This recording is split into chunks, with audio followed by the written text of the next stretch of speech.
The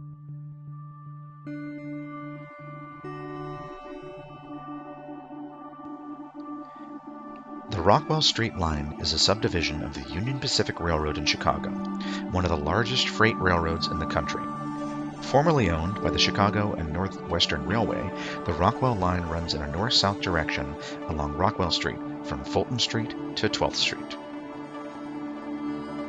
The alignment is to be upgraded as part of the Western Avenue Corridor portion of the Chicago Region Environmental and Transportation Efficiency Program, also known as CREATE.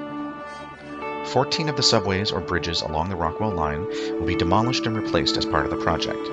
Due to the historical significance of the Rockwell Line, it is being documented as part of the Illinois Historic Engineering Record through this video and accompanying report and archival photography. In the 19th century, Chicago was the center of transportation in the United States. Ideally located at the convergence of the Great Lakes and the Chicago River, and adjacent to the prairies of the Middle West, the city was the natural midway between the industrial East and open West. The first railroad developed in Chicago was the Galena and Chicago Union Railroad, incorporated in 1836. Other railroads quickly followed and extended lines throughout Illinois and other states, particularly in the South and West. By 1853, Chicago's railroads connected to the East Coast, and soon thereafter freight and passenger rail lines connected Chicago to cities all over the country. Connections between rail lines linked cities and made Chicago a national railway hub. The city grew at an exponential rate, and increasing pedestrian, horse, buggy, wagon, and rail traffic at street level led to increasing congestion and numerous, often fatal accidents. Street-level or at-grade crossings were increasingly problematic. When Chicago was chosen to host the Columbian Exposition of 1893, the Illinois Central Railroad proposed to separate its tracks from pedestrian and street traffic so that it could run trains quickly and efficiently to and from the fairgrounds. Its solution helped eliminate a large percentage of at-grade railroad crossing accidents. After the success of track elevation along the Illinois Central Railroad, the city decided to elevate other tracks.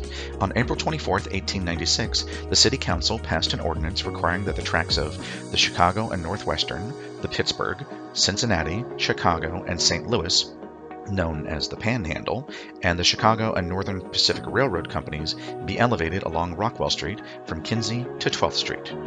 The specified reason for requiring the elevation was to provide for safety and to allow travel between neighborhoods more easily.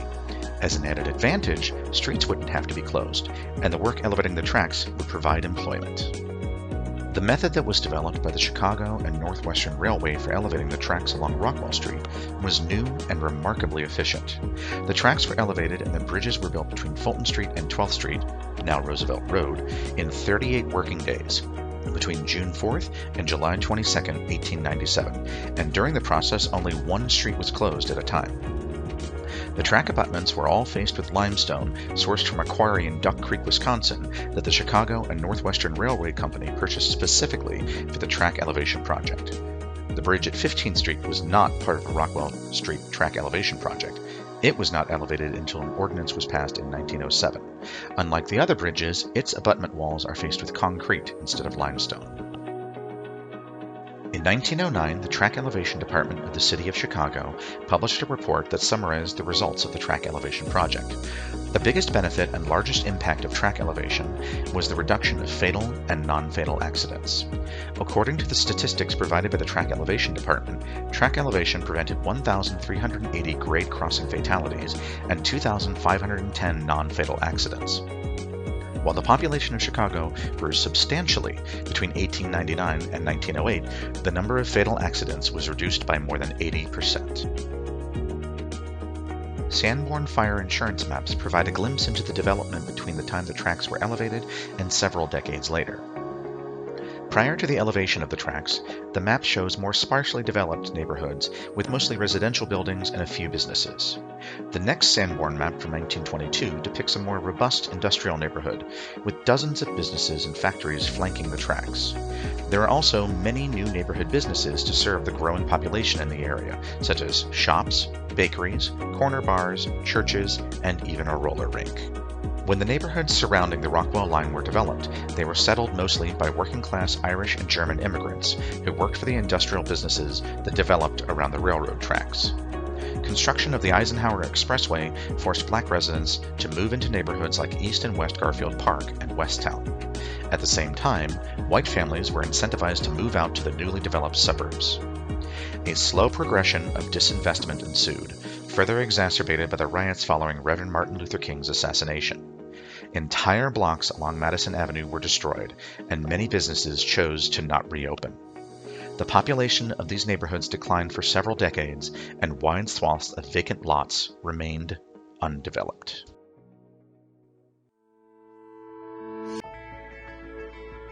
Though the area remains largely industrial, there has been a recent uptick in development in the neighborhood. On Washington Street, a landmark warehouse building was recently converted into mixed-income loft apartments. Rockwell Gardens, a public housing project that was located alongside the tracks between Madison and Van Buren, was demolished in 2006. A new mixed-income development called City Gardens was completed in 2017, and a new city park was established where the housing project was formerly located. In 2009, an indoor hockey rink was established for youth and adult use on Madison Street, just east of the Rockwell Line. A new private Christian academy was built in 2005 between Congress and Polk to provide an alternate school option for area residents. Down by the 15th Street Bridge, an old warehouse owned by the Ryerson Steel Company was converted into the Cinescape Chicago Film Studios. The East Garfield Park and Lawndale neighborhoods have not fully recovered their former glory, but signs of rebuilding are evident all along the Rockwell Line. The Rockwell Line of the Union Pacific Railroad still functions as a freight rail line today. Planned upgrades to the track infrastructure as part of the Create Western Avenue corridor involves the demolition and replacement of 14 bridge structures along the Rockwell Line.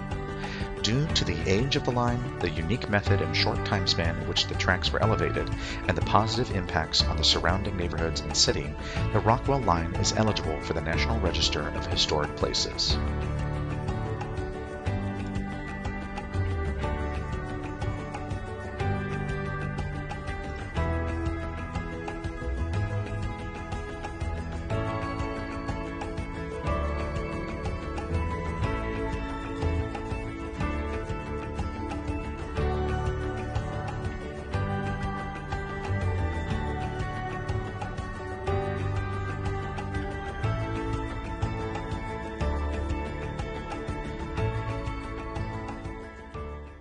Cut, print, gay.